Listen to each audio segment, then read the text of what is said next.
Ого! Takvu zlatnu ribicu još nisam video. Ribice, čuo sam da možeš ispuniti želje. Možeš li mi dati ukusnu krofnu? Oho! Hvala puno!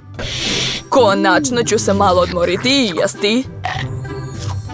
Prelepo. Oho! A ja želim da dobijem Oskara. A ja? Ukusni suši?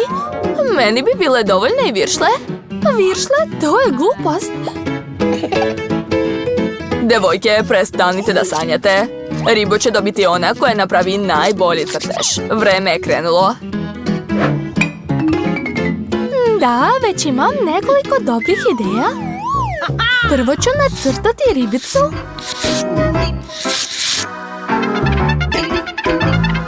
Ovako, to uopšte nije teško. A sad ću smisliti nešto originalno. Znam, zašto ne bih napravila ljuske uz pomoć sjajnih kružića? Izgledat će super.